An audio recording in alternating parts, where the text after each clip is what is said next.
Perfect.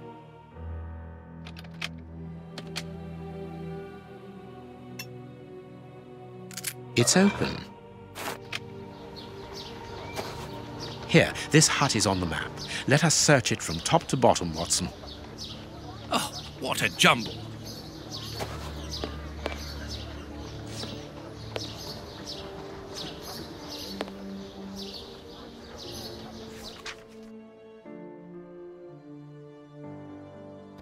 How is it that there is no room in this cemetery?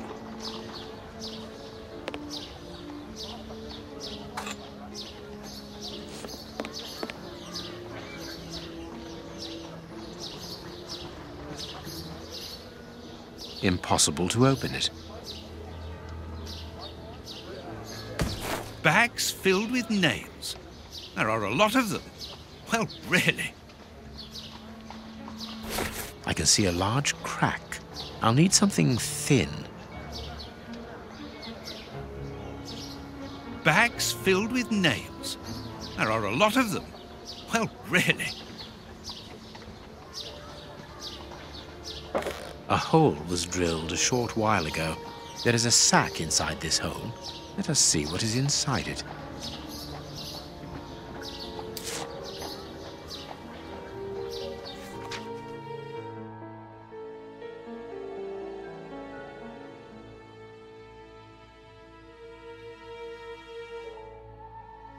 We are making headway.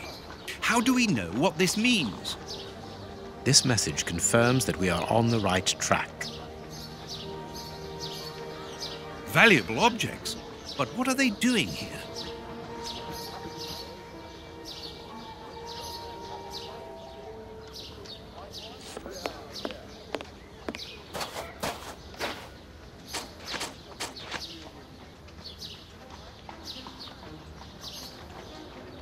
Let's find the Lover's Tree, Holmes.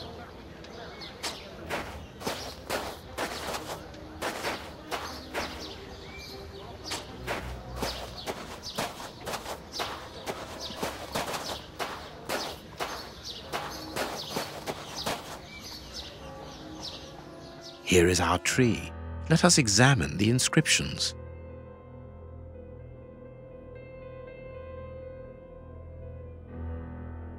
Sally and John. This design was the last to be done. Sally and John is engraved here as a symbol of their love.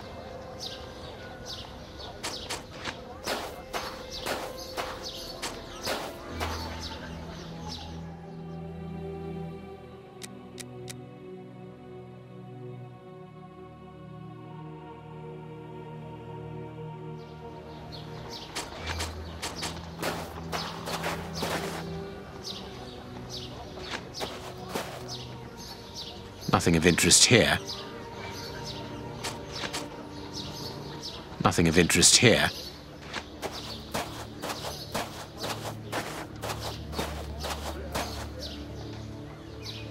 Yes, it must be there. I need something.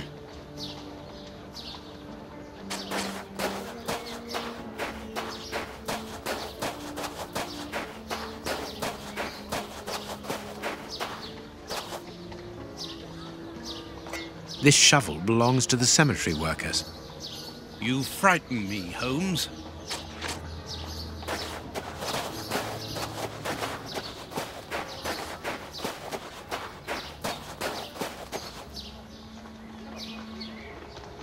This must be the grave. Dig quickly, Watson. Very well, Holmes. Look, a metal box.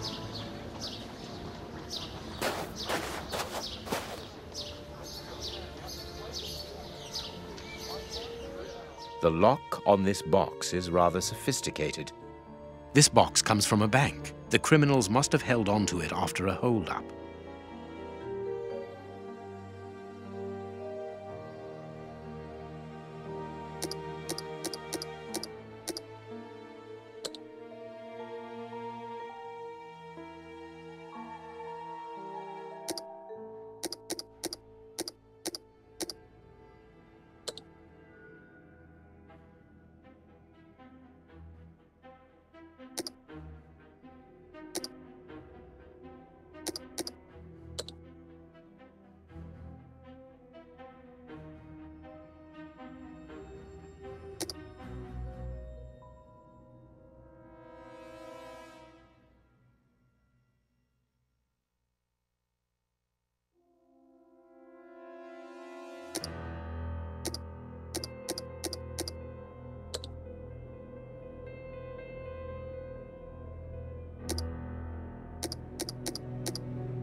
There we are.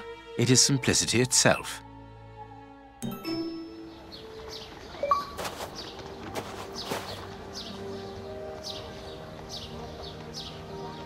This key must be important to be hidden here. These candlesticks are undoubtedly stolen. A hammer covered in blood.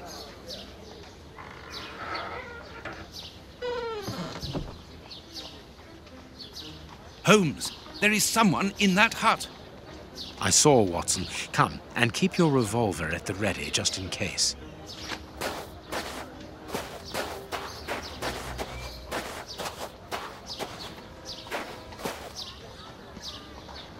Open up. We're not the police. Do not be alarmed. That's a strange way of reassuring someone.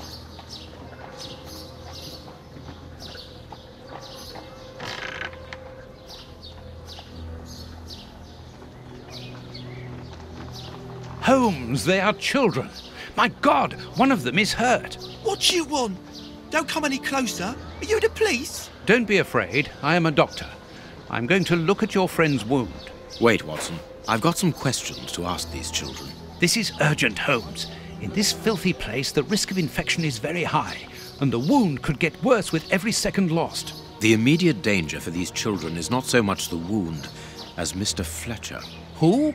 Look at the wound, Watson. It's thin and precise. It was made by a sharp, well-kept blade. Any other blade, less well-kept, would have torn the tissue around it, and its size would be irregular. So what does that imply? In this area, who would take such great care with a blade? A butcher, of course. And the only butcher in the area is Samuel Fletcher, who at this moment is replacing a window that has been forced open. He's a man to hold grudges, as anyone around here will tell you. The children are in danger. A man as skillful with a knife as a butcher, and with a bad reputation to match, could easily strike a fatal blow by cutting the child's jugular. If he hasn't done it, it's surely because these little thieves broke into his shop at night to steal a piece of meat. The poor lighting in this area saved them.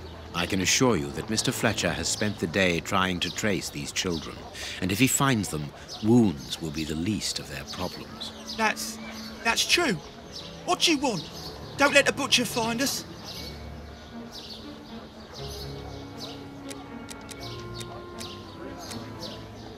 Justice is sometimes harsh, young man. If the police hear about this breaking and entering, they will see Mr. Fletcher's side of the story. No! Don't call the police. Please, mister. We don't want to end up in prison. I'm looking for a certain Kurtz. I can't tell you, mister. In that case, I must take the side of justice. You and your brother are thieves. All right. Don't call the police. Kurtz is a dangerous madman. He's called the Colonel round here. I heard he was in the Boer War in Africa. He lives in Batty Street next to the wine shop. The way he smells, he must be a good customer. Good. Watson, see to the wound. Never mind about the police.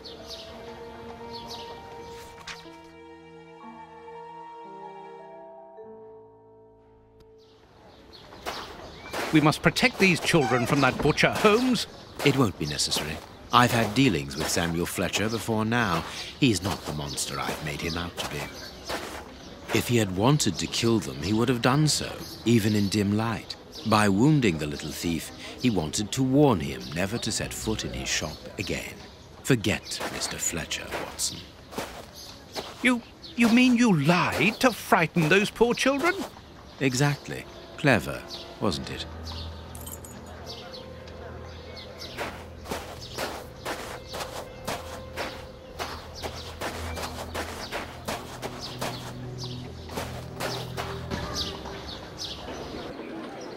Well, mister, that's a mighty fine outfit you're wearing there. You stand out like a sore thumb, and that's no lie. Watch that you don't get it all dirtied up, but you'd be welcome to come back to my place. It's not far, and I'd sponge it down for you. Don't go back to Jenny's place. You'll get malaria. Thank you, madam. I'm certain that you would make a very good job of it. That will not be necessary, however. But your thought was a kind one. We'd best be leaving now, sir. Here, please accept this sovereign as a token of my gratitude for your concern. Well, I never. Thank you. That's right generous of you, my lordship. You are very welcome, madam. Madam, he calls me. Bless my garters. What a gent. If you're ready now, sir. Yes, let us go. What a remarkable man, the Prince Woodville, to talk to such a woman as though she was an equal. Let's find Batty Street.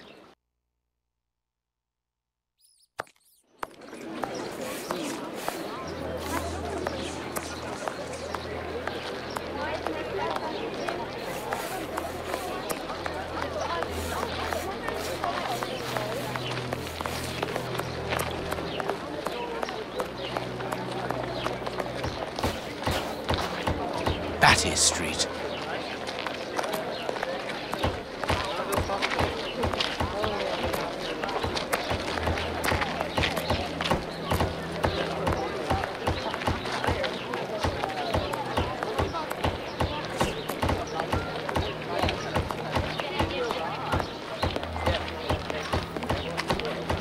Closed.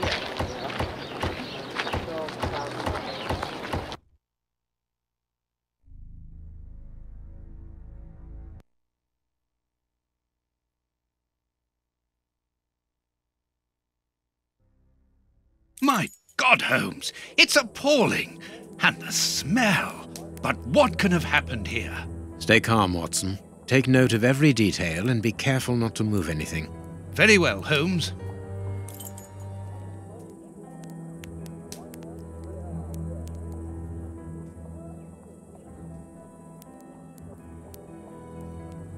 What a horrible wound.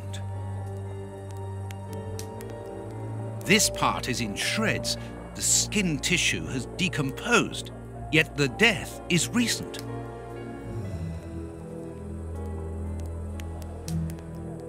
The skin was deeply torn.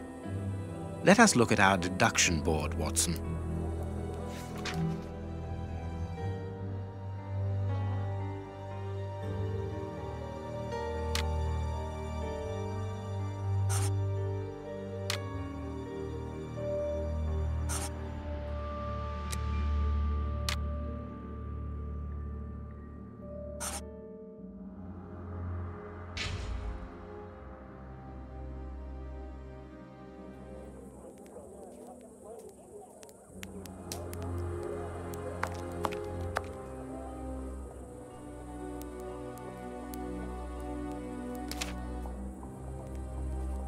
Someone wrapped some meat up in this newspaper.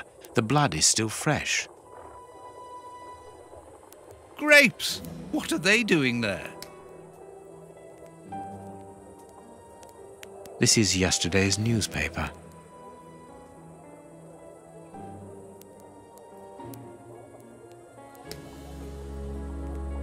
An old photo. It's written to our comrade Jeremy Kurtz from Commando J. Malan, Bloemfontein, 1883. Kurtz served as a Boer commando. He fought against his country.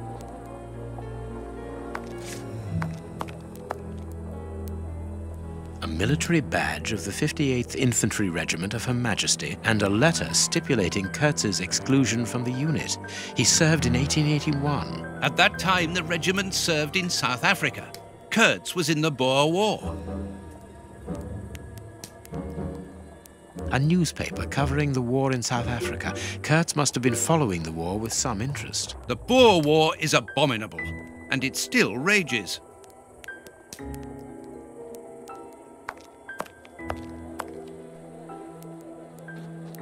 A torn piece of a letter.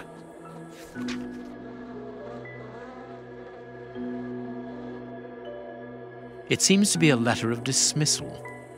Apparently, our friend Kurtz served in both camps in South Africa and was never a colonel, but that doesn't surprise me. A traitor, deserter, and a false colonel. What a charming gentleman. The dog's bowl is empty.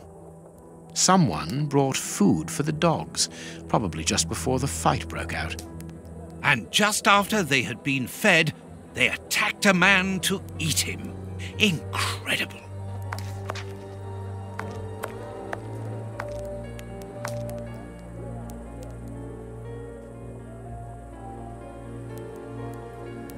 What a horrible wound.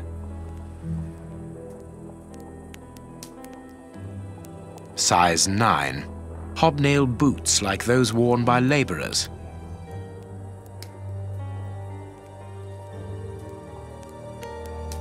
Size 9. Hobnail boots like those worn by labourers.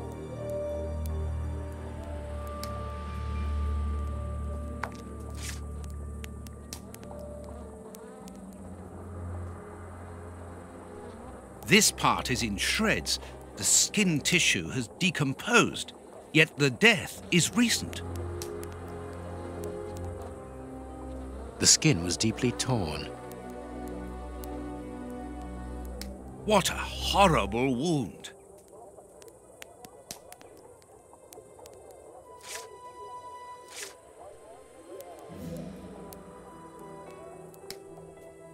What terrible wounds. The dogs must have been rabid.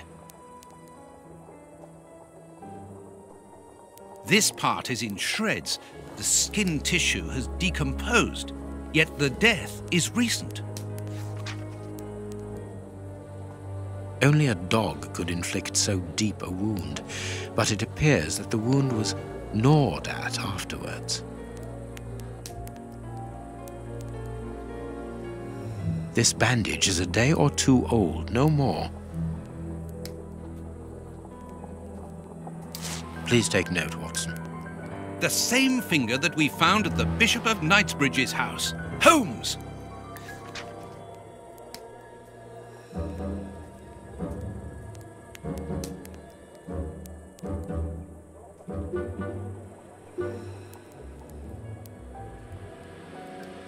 It is a dog bite.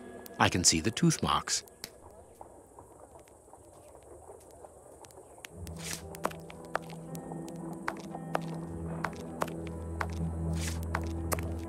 The material on this tray is rather odd.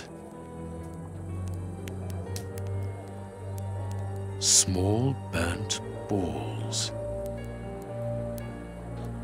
A pipe with a strange smell.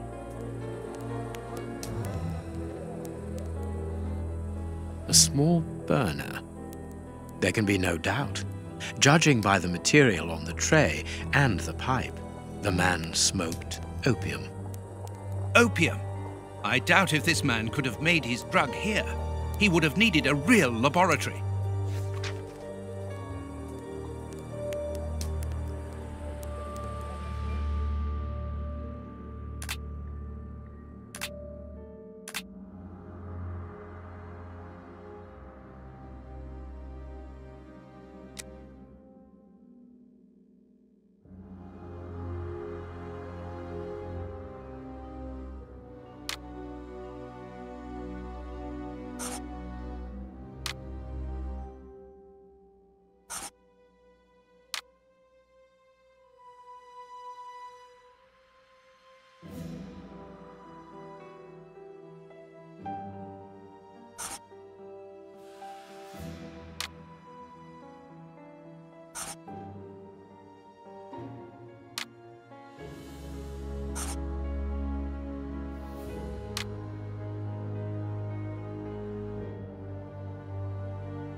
My deduction chart is incomplete, Holmes. We are missing an important detail. Let's return to the clinic and ask if our friend might lend us his morgue for 2 hours. What are you going to do? I'm torn between a nap and a picnic. Oh, I've had enough, Holmes. The next step of our investigation, Watson, leads us inevitably to a post-mortem. As you're well aware, in the instance where a body's vital organs no longer function, every minute is vital. Be quick now and procure the room, while I arrange the transport. Very well. I will see you later.